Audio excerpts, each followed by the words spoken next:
Hello guys, আসসালামু আলাইকুম। সবাই কেমন আছেন? আমার পেজে আপনাদের সবাইকে স্বাগত। তো আজকে আমি আপনাদের বানিয়ে দেখাবো হচ্ছে পাতাকপি দিয়ে পকোড়া, একদম নিউ স্টাইলের একটা সুন্দর একটা পকোড়া। পাতাকপি আমি এই যে কুচি কুচি করে কেটে নিয়েছি, আর তার সাথে দেবো যে ছোট্ট একটা আলু কেটে নিয়েছি, দিব হচ্ছে টমেটো কুচি, কিছু ধনেপাতা, একটু পেঁয়াজ, একটু কাঁচা লঙ্কা, আর হচ্ছে একটার অর্ধেকটা রসুন কুচি, আর তার সঙ্গে থাকছে একটা স্পেশাল সস, একদম হোমমেড একটা সস আমি নিজে বাড়িতে বানিয়ে দেখাবো আপনাদের।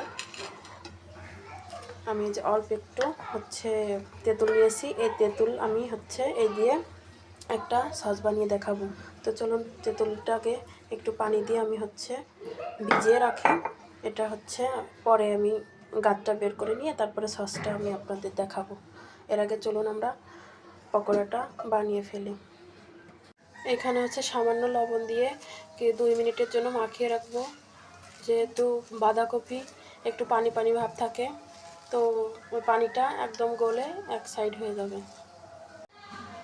পানি ঝরিয়ে রাখার পর তারপরে দিয়ে দিব হচ্ছে একটু গোলমরিচের গুঁড়া, একটু হলুদ গুঁড়া, আর হচ্ছে কিছু গোটা জিরা, আর হচ্ছে দিয়ে দিব হচ্ছে কিছু আটা। তো এটা দিয়ে মাখিয়ে একদম সুন্দর একটা ডো মতো তৈরি করুন। দেখুন এরকম থকথকে একটা।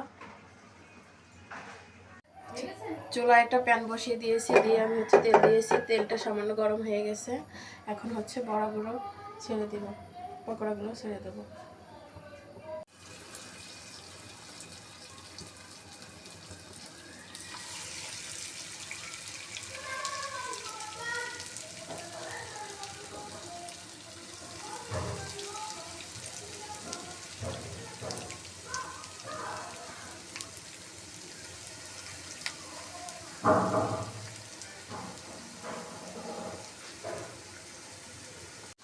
এরকম একবার উল্টে দেব। এক সাইড লাল লাল হয়ে আসছে, এটা উল্টে দেব। এরকম উল্টে পাল্টে ভেজে নেবে, একদম ব্রাউন কালার, একটা সুন্দর একটা কালার চলে আসবে, তখন নামিয়ে নেব।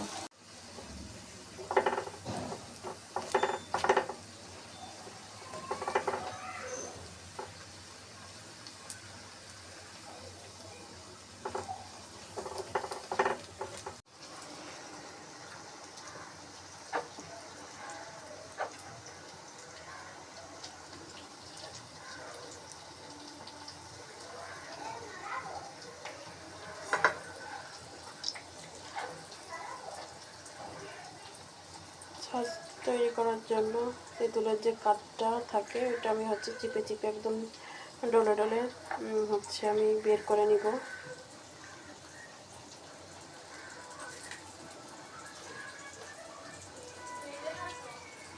তো দেখুন সসটা এইভাবে হচ্ছে একদম অনবরত নাড়তে থাকতে হবে, নাহলে নিচের থেকে লেগে যেতে পারে। আসলে লেগে গেলে পুড়ে যাবে, পুড়ে গেলে সসটা খেতে ভালো লাগবে না, তেতো লাগবে।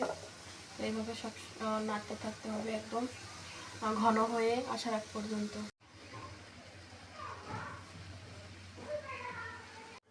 এখন সসটা রেডি হয়ে গেছে, দেখুন এরকম হয়েছে, কালারটাও এরকম হবে। তো তেঁতুল দিয়ে সুন্দর একটা একদম মিনি সস তৈরি হয়ে গেল। সসটা রেডি করার জন্য চুলায় হচ্ছে একটা প্যান বসিয়ে দিলাম।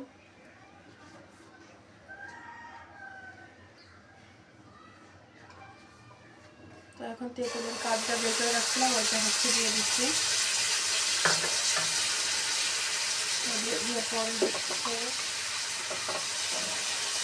দিয়ে দেওয়ার পরে একটু পানি দিব, একটু সামান্য পানি দিয়ে দিলাম।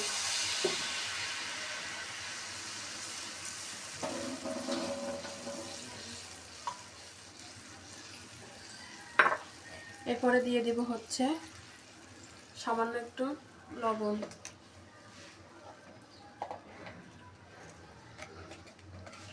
তারপর দিয়ে দিব হচ্ছে একটু শুকনো ঝালের গুঁড়ি,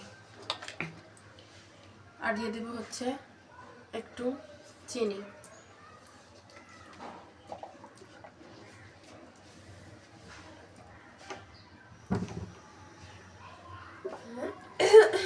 এখন এই যে হচ্ছে একদম সসটা থকথকে একটা সস সুন্দর করে মিনি মানে হাতে হোমমেড করেছি। আর এটা হচ্ছে পকোড়াগুলা এই যে একদম দেখুন কি সুন্দর। এই যে আপনাদের একটা ভেঙেও দেখাচ্ছি, এই যে কতটা ক্রিস্পি হয়েছে আপনারা দেখেই বুঝতে পারবেন।